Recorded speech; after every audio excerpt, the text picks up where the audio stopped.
संपत्ति है बहिना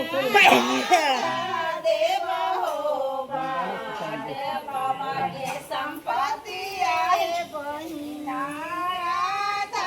देव हो बाबा के संपत्ति है भैया तो